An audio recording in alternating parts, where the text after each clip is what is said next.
todos os argumentos que tu buscar, eu já tentei rebater. Até a história do day trade, que hoje em dia virou a moda, o pessoal bater forte, eu fui querer entender por que o cara ele gosta de day trade. E aí, explica-se que quem tá na baixa renda, quem ganha até 3 salários mínimos, ele tem uma propensão 4 vezes maior de jogar na loteria do que quem ganha mais do que isso. Por quê? Porque na cabeça dele não existe mobilidade social. Na cabeça dele é de uma hora para outra que as coisas têm que acontecer. Então o day trade, ele bota 100, se ele tira 2.000 na sorte lá, cara, mudou a vida dele mesmo. E se ele perder 100 reais, é só ele trabalhar mais um dia. E esse insight, ele veio na minha cabeça quando eu conheci a minha esposa, né? Minha esposa, ela vem de uma família bastante humilde e ela atrasava o cartão de crédito, só que o limite dela era de 500 reais. Aí quando atrasava o cartão de crédito e dava aqueles 10% de juros, que eu sempre escutei falar que era um problema total, ela falava assim, porra, cara, é 50 reais só. Os 10%, na verdade, são 50 reais, é como se fosse uma taxa. Então eu acredito que o banco ele realmente tem que botar esse juro proibitivo para não estimular o cara a ficar 2, 3 meses sem pagar. Porque ele vai pegar lá um saldo médio de cartão de crédito das pessoas que ganham pouco, vai ser 300, 500 reais. Aí o cara vai cobrar 20% de juros ao ano, o cara vai ficar um ano sem pagar, o cartão de crédito dele vai pagar 100 reais no final das contas. Para fechar essa conta tem que ser 10% mesmo. Só que aí a gente fica escutando. O cara que é o idiota lá que tá devendo 100 mil, esse cara é o idiota mesmo de estar devendo 100 mil do cartão de crédito. Mas talvez o cara que tem um limite de 500 reais e tem que pagar 50 reais porque atrasou um mês, às vezes ele vai ter que deixar de ir no trabalho, perder uma diária, no caso dela lá a diária era 100 reais, para ir no banco pagar. Na época não tinha esse negócio de internet banking que a gente tem hoje em dia. E aí, quando tu começa a se movimentar em várias bolhas, né? Porque a gente vive em várias bolhas. A gente tá na bolha do digital, tem a bolha do financeiro, tem a bolha das pessoas que acham que ter carro é maneiro, tem a bolha do pessoal do relógio, tem a bolha do tênis, tem a bolha do boné. Tu vai entendendo como é que o mundo é muito diferente. Tanto que a gente tava aqui antes de começar o conteúdo, eu perguntando assim, cara, a galera aí que te segue quer ganhar dinheiro pra quê? Porque às vezes eu abro lá essa pergunta no meu Instagram, tem uns caras que falam assim, pô, eu quero comer puta e gastar com noite. Aí tem o cara que fala assim, pô, eu quero cuidar do meu filho. Então se a gente não olhar primeiro pro ser humano pra entender por que ele quer aquilo que a gente tá querendo oferecer, às vezes a gente tá dando um conselho que não faz sentido nenhum pra essa pessoa. Entendeu? E aí, entendendo um pouco mais sobre isso, eu comecei a entender também do que a gente acaba vendendo, oferecendo pras pessoas, que a gente pode falar do mercado financeiro que é provável, que é investir no papai e mamãe, renda fixa, renda variável, ETF, carteira diversificada, isso é o provável de dar certo. Mas tem coisas que a gente faz lá que elas são pouco prováveis, mas são possíveis. E quando dá certo, dá uma porrada bizarra. Estamos falando aí, por exemplo, de opções. Sim. E aí eu comecei a entender por que alguns discursos na internet de quem está vendendo treinamentos é tão agressivo. Porque, na verdade, aquela pessoa está comunicando do que é possível, não do que é provável. E o preço do provável é um, o preço do possível é outro. E, assim, quando tu começa a entender o porquê que as pessoas fazem algumas coisas, tu fica menos odioso, né? Tu fica menos raivoso, tu fica menos combativo e tu começa a aprender com os outros. Aí eu fui estudar como é que você usa essas técnicas de falar coisas agressivas sem ser agressivo. E essa jornada aí é outra jornada infinita. E é legal porque você mostrou experiências que talvez muita gente que já acompanhava seu trabalho não conhecia, que é de você viver duas realidades e entender que talvez no seu emocional você tinha que se sentir forte em algo. Então você buscou cuidar bem do dinheiro, porque você achou que ele nunca ia te abandonar, começou a treinar para expor um físico mais forte, porém não estava completo ainda. E aí essa jornada fez com que você conhecesse vários lugares e hoje entender de fato que as pessoas são totalmente diferentes, cada uma da outra, e saber que a nossa linguagem como educador financeiro, ela deve sanar várias dores do público.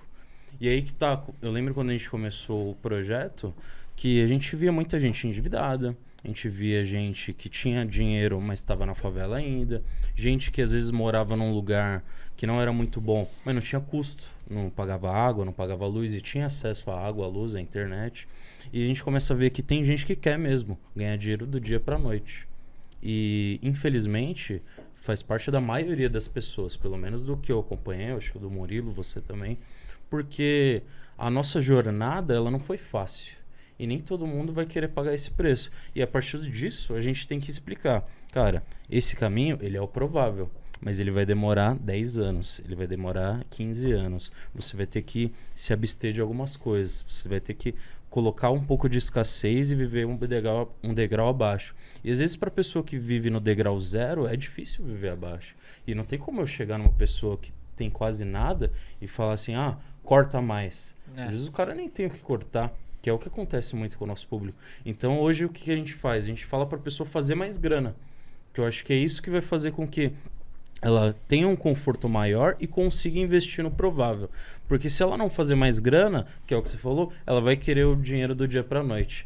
E eu acho que esse é o segredo. Na hora que a gente vai falar de investimentos, eu trago também para as minhas experiências, eu tive que assumir a casa com 14 também, meus pais se separaram, tinha que pagar a conta, tinha que ajudar em tudo, comecei a estudar, fui para a faculdade, a gente trabalhou no banco, trabalhou como auditor e faz parte. Tira um pouco da sua infância? Tira, mas faz você amadurecer, evoluir. E amadurecendo, a gente percebe que temos que ser compreensivos com as pessoas. E aí que não adianta ficar batendo em todo mundo, sendo que aquele cara, você vai bater e nem vai doer, ele nem vai receber a porrada, ele vai continuar com o mesmo pensamento. Por isso que é importante entender a psicologia financeira. É esse ponto que vocês dois tocaram, por exemplo, da Mega Sena, né? Semana passada eu fui no Carrefour com a minha mãe fazer compra, e aí que tem a questão também da época que cada um, né, viveu. Porque hoje o brasileiro é acostumado a fazer a compra do mês? Justamente pela época da inflação, né? Você tinha que ir ali em um dia, falar, vou comprar a quantidade exata para durar o mês todo, né? E isso ficou uma cultura, inclusive, até hoje. E aí eu saindo lá do Carrefour com a minha mãe, no trajeto, né, para ir pro estacionamento, tinha um negócio da Mega Sena e a fila tava enorme. E eu falei, será que é para pagar a conta? E aí eu fui olhando, né? Todo mundo com o papelzinho ali, rabiscando. Aí eu falei, será que essas pessoas sabem que a chance delas ganharem é de 1 em 50 milhões? Possivelmente não sabem, né? E ao mesmo tempo eu me questionei, como que eu posso chegar nessas pessoas para elas, de fato, cuidar melhor da grana, começar a investir mesmo que seja com pouco e também fazer mais grana, né? Porque uma coisa que eu defendo muito junto com o empreendedorismo e o mercado financeiro. E eu entendo que nem todo mundo tem ali, não digo a capacidade, mas não tem o feeling, não tem o perfil, a palavra certa, não tem o perfil para ser empreendedor. O cara prefere ali, beleza, ter a carteira registrada, o trampo dele e tá tudo bem. Só que ele tem que ter consciência que para ele acumular mais dinheiro vai demorar muito mais tempo, né, no longo prazo. E para a pessoa ali que, tá ali trampando e pensa montar um negócio, mesmo que seja pequeno no início, quer expandir.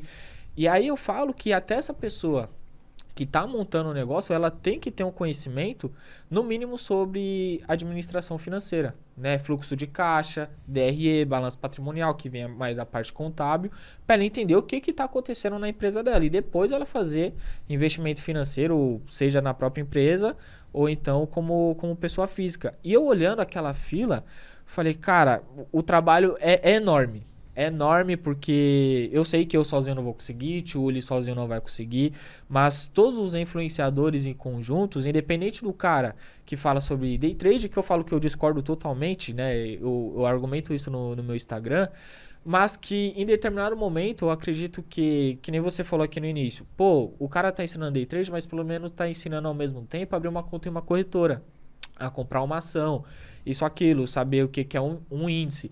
E se em determinado momento aquela pessoa perder dinheiro, ela vai se esbarrar no conteúdo do Tchuli, do Favelado Investidor, de outros influenciadores.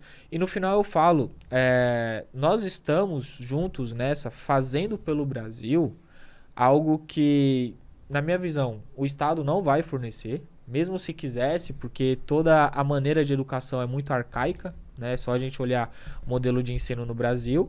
E cada influenciador tem um público diferente, uma comunicação diferente, classe social diferente e consegue ajudar essas pessoas de inúmeras maneiras. Então eu falo, cara, a internet veio junto para dar acesso, né, à informação.